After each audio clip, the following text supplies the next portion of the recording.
दोस्तों आज की इस वीडियो में मैं आपको तरबूज यानी वाटरमेलन के बीज को उगाने का सबसे तेज़ और सबसे आसान तरीका बताऊंगी।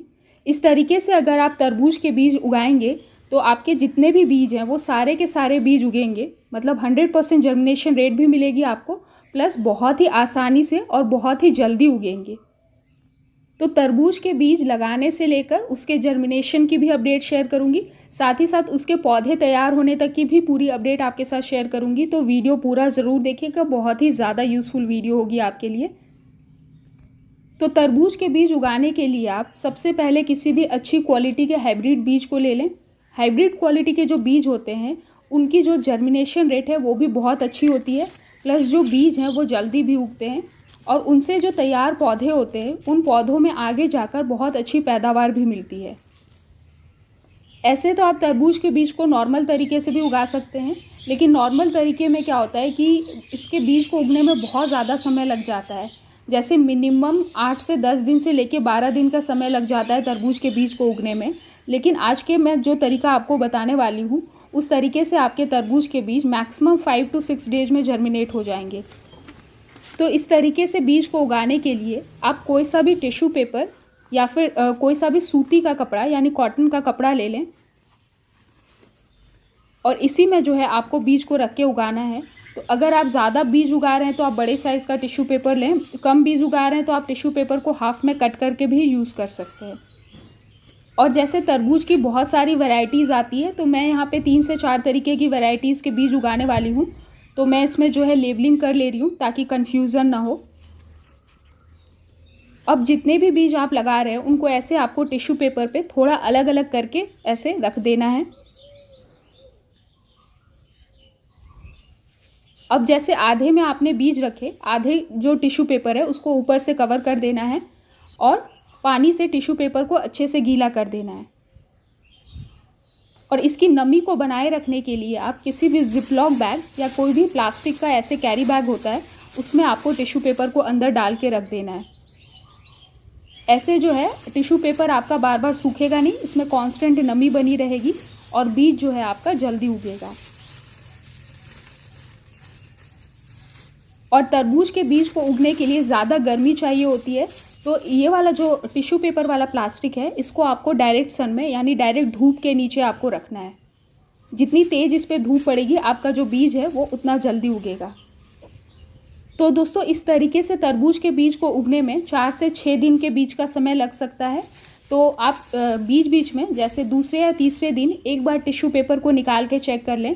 अगर बाय चांस उसमें नमी नहीं होगी तो आप थोड़ा सा उसको पानी से फिर से गीला कर दें। अच्छी क्वालिटी के हाइब्रिड बीज को आप यूज़ करेंगे तो मात्र आपके जो बीज है वो 4 से 5 दिन के अंदर ही उग जाएंगे।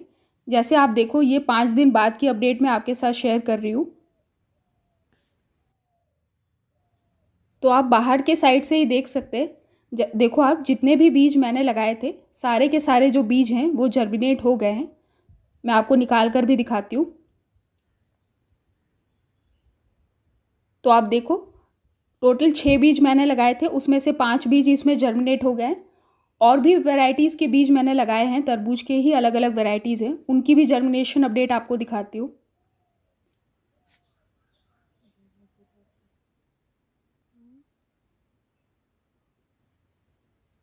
तो यहाँ पे भी आप देख सकते हो इसमें भी लगभग 4 से 5 बीज जो हैं वो बहुत अच्छे से जर्मिनेट हो गए हैं।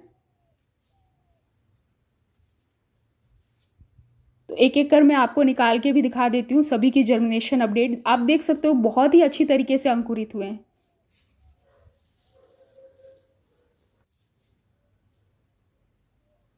दोस्तों ये बहुत ही कारगर तरीका है। इस तरीके से आपके जो बीज हैं वो एक तो इससे आपके बीज जल्दी उग भी जाते हैं और क्वालिटी का भी पता चल जाता है कि बीज की क्वालिटी कैसी है।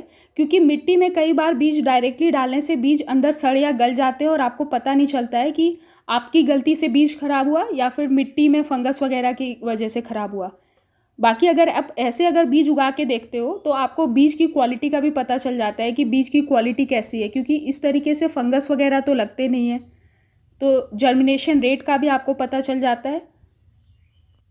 और आप देख सकते हैं कितनी अच्छी तरीके से सारे के सारे जितने भी बीज मैंने लगाए थे ऑलमोस्ट 90 टू 99% तक बीज जर्मिनेट हो गए। एक दो जो अभी तक अंकुरित नहीं हुए हैं वो 1-2 दिन में वो अंकुरित हो जाएंगे, लेकिन आप देखो ज़्यादातर जो बीज हैं वो अंकुरित हो गए हैं और बहुत ही बढ़िया तरीके से अंकुरित हुए हैं। अब दोस्तों बीज को लगाने के लिए जो आपको पॉटिंग मिक्स लेना है, यानी जो मिट्टी लेनी है आपको, उसमें आप ले लें 50% कोकोपीट और 50% वर्मी कंपोस्ट का मिक्सचर। अगर आपके पास ये दोनों नहीं है तो आप नॉर्मल मिट्टी और उसमें गोबर की खाद को मिला के भी बीज को लगा सकते हैं। बस थोड़ा सा उसमें फंगीसाइड मिला लें ताकि बीज में कोई भी सड़न गलन या फिर पौधे में कोई सड़ने गलने की समस्या ना आए, यानी कोई भी फंगस का प्रॉब्लम ना आए। अब मिट्टी को अच्छे से मिक्स करने के बाद आपको कोई सा भी कंटेनर ले लेना है जिसमें आप बीज को लगाकर पौधे तैयार करना चाहते हो।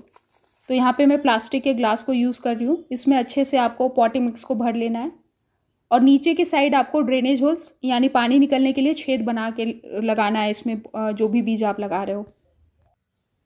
अब जो बीज का अंकुरित पार्ट है उसको नीचे की साइड रखते हुए आप देखो जो अंकुरित हुआ है बीज का हिस्सा वो नीचे की साइड जाना चाहिए। सीधा आपको बीज को रखना है, बस अंकुरण पार्ट जो है वो नीचे की साइड यानी नीचे डायरेक्शन में होना चाहिए। वैसे बीज को रखकर आपको ऊपर से आधा से 1 सेंटीमीटर की मिट्टी कवर कर देनी है और अच्छे से इसमें पानी देकर इसको आपको पूरी धूप वाली जगह में रख देना है। अंकुरित हुआ बीज मैक्सिमम 1 से 2 दिन में ही मिट्टी के बाहर निकल आएगा। तो आप देखो ये जस्ट नेक्स्ट डे की अपडेट है। आप देख सकते हैं जो अंकुरित बीज था वो बहुत अच्छे से मिट्टी से बाहर निकल आया है। तो अब जो ये पौधा है तरबूज का उसको आपको एकदम फुल सनलाइट में, जहाँ पे इसको कम से कम 5 से 6 घंटे की धूप मिल सके, वहाँ रख के ग्रो करना है। जितनी ज़्यादा इसको धूप मिलेगी यानी तरबूज के पौधे को जितनी ज़्यादा धूप मिलेगी वो उतने अच्छे से ग्रो होता है और उतनी तेज़ी से ग्रो होगा।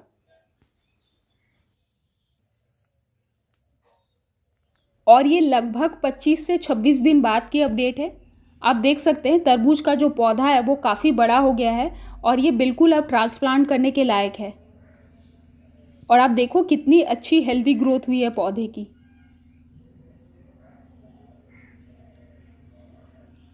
और बहुत सारे और मैंने तरबूज के पौधे साथ में तैयार किए हैं और ये जो बीज की क्वालिटी है वो बहुत ही ज़्यादा अच्छी है, जिसकी वजह से आप देखो मात्र 25 से 26 दिन के अंदर ही इन पौधों में जो है फ्लावरिंग और फ्रूटिंग स्टार्ट हो गई है। अभी तक मैंने इनको ट्रांसप्लांट भी नहीं किया है और इनमें ऑलरेडी जो है फ्लावरिंग और फ्रूटिंग स्टार्ट हो गई है। आप देखो इसमें फल आना स्टार्ट हो गए छोटे छोटे। और सभी पौधे आप देख सकते हैं दोस्तों बहुत ही ज़्यादा स्वस्थ हैं। बीज की लिंक मैंने डिस्क्रिप्शन में दे दी है, आप चाहें तो वहाँ से जाकर खरीद सकते हैं। अब इनको ट्रांसप्लांट करने के लिए या तरबूज को ग्रो करने के लिए आपको कम से कम जो है 18 इंच का गमला यूज़ करना है, तभी आपको तरबूज की बेल से अच्छी फ्रूटिंग मिलेगी। तो आगे तरबूज को ग्रो करने के लिए या फिर इसके प्लांट की केयर करने के लिए आपको किन किन बातों का ध्यान रखना है उस पर भी अलग से वीडियो मैं आपके साथ शेयर करूंगी। तो आज जो मैंने तरबूज के बीज लगाने से लेकर उसके पौधे तैयार होने तक की अपडेट आपके साथ शेयर की, उम्मीद है ये वीडियो आपके लिए यूज़फुल रही होगी और ये जानकारी आपको पसंद आई होगी। अगर ये वीडियो आपको अच्छा लगा then please please please like share and subscribe my channel. At last, thanks for watching.